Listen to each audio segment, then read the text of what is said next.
smiling face of his 16-year-old brother Jim. After a spell with Larkhall Thistle, Jim later turned senior with Hamilton before signing for Clyde in 1961. 4 years on, he moved to Dundee, where his midfield play soon helped his new club to a semi-final spot against St Johnstone in 1967, ironically at Tannadice, the ground where he was to have an appointment with destiny. Oh, a lovely flick by Wilson to McLean. A beautiful ball, Jim McLean Campbell. Oh, it's an own goal. 2-1 for Dundee. Magnificently struck ball from Jim McLean. Campbell did the right thing, squared hard in law. On goal, 2-1 Dundee. It's a short pass, he's putting McPhee in a lot of trouble. Inside. Campbell, it is a penalty. No doubt about it at all. Campbell brought down.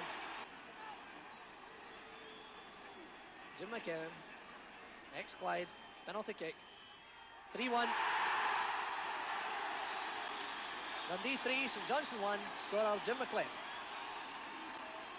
Jim McLean, as we all know him today, but in 1971 the finger of fate pointed at him, and McLean left a coaching appointment with Dundee to take over the managerial chair at great rivals United.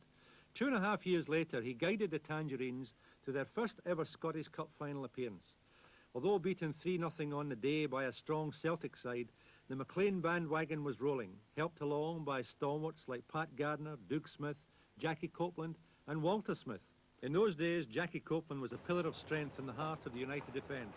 Nowadays, he is commercial manager for St Mirren and still reckons he knows Jim McLean better than most. He was so intense about the game. I mean, everyone who goes into football management have got to be really passionate about the game, because it's not a good job, it's not an easy job. You get well paid, but it's a dreadful job to do. So they've got to have a tremendous love for the game. But his love went far beyond that, in my opinion. You know, there was a total intensity about his passion for the game, and it came across, and he expected everyone to be the same. I say his contribution to Dundee United has been absolutely incredible, considering the crowds they play to. What he's done for them is absolutely unbelievable. They've won the league, they've won the Skull Cup twice, European finals, and it's all down to that man. I think one of the main things that he got over to me really early was that everybody that plays in this side must think a bit about what they're doing. I think he made me think a lot more deeply about football. I think he made me think and started me off with an interest in coaching and getting into football management himself. And I think any player that's played under him has benefited greatly in terms of their knowledge of the game. A knowledge used to perfection by this McLean squad, which clinched the Premier Division title in 82-83 with this win over Dundee. That is Neddy playing in midfield today with Richard Gough in centre defence. Milne wriggles clear, might just get the chip, and he does. He's scored. Oh, what a great goal. You get the impression thus early in the game that this goal would end any doubts about United winning the championship eventually. Bannon against Kelly. He saved it. That's it though. 12.5 years ago, out of Dens Park, where he was coached down the road, and totally transformed the face of football in this city, taking away from Dundee their supremacy. He has been a great manager, and winning this title is the outward manifestation of it. The youngest of the footballing McLeans is Tommy, manager of Motherwell. So what does the former Scottish international winger think is the secret of his brother's success? Well, I think there are a couple of things that spring to mind, and one of the first is the young players that he's came through his ranks up there. He's worked hard at getting them through and getting them into first team material. You look back to as youngsters, the Naries, the Sturrocks and that, and what they've came to. They've came through and been international type of players, and also he's got an abundance of young talent up there at the moment.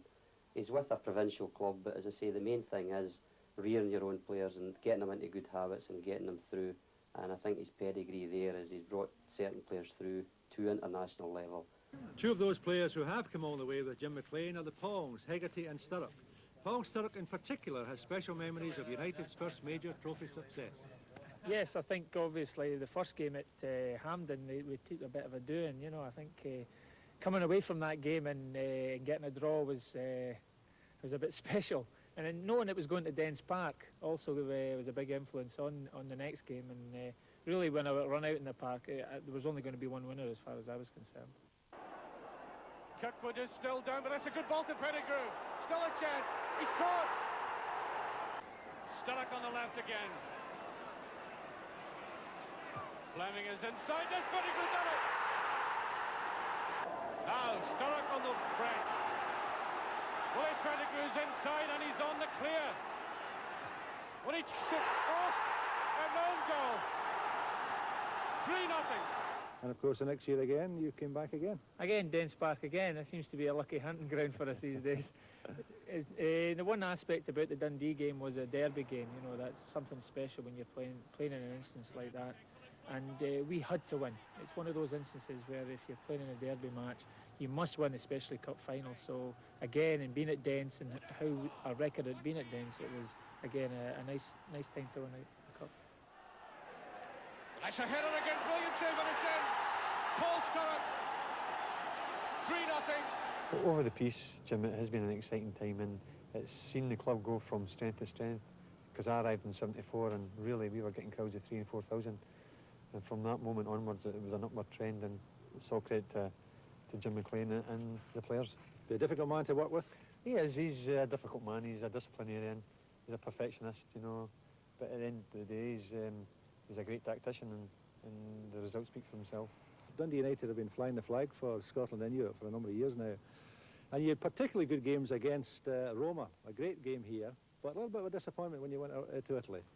That's correct, Jim. We beat them 2-0 at Tannadice quite comfortably, and it could have been a lot more. We had missed a couple of chances, and then when we went over there, the players, I thought, froze. You know, the experienced players especially, didn't give justice to the club. And the really only player that played well that day was Maurice Malpass. And Maurice was only 19, and he probably didn't realise how big a stake the game was. And he was the only one that came through with any flying colours. And the rest of us, I thought we played poorly, and at the end, Roma won 3-0 comfortably, and that was disappointing. But in saying that, we had a lot of good times, and we played Barcelona, and I think the millionaires of Spain came across here, turning up just to expect to get a result. We beat them 1-0 here, and then went over to Barcelona, and I think to beat them 2-1 in their home patch was exceptional.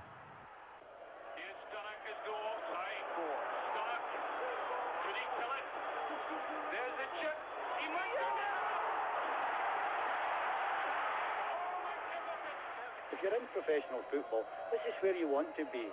Actually, our directors and our players would probably want me over here too at the road. But this is where you want to play. You want to play the best stadiums in Europe, and you want to play in the semi-finals of the European tournament. That's what we're all after. And after that, we want to be in finals. The one thing is that you learn to smile. The one thing about Jim is that he hasn't a lot of smiling in his makeup, but that you've got to go and learn to smile at the press rather than Jim going the dour and grumpy, moaning and groaning inside. Outside Inez, man, is he going to smile? Come on, Jim, give us a smile. He's done it. Well, it's a half smile. I'm not sure if he got a local anaesthetic for that, but he did say he'd promise to give us a smile this week, and he's done it. So there we are. Well, I think you can certainly afford to smile, Jim, because although a controversial character, in your own way, you have done a lot for the game and brought happiness to the lives of many football fans. Strike for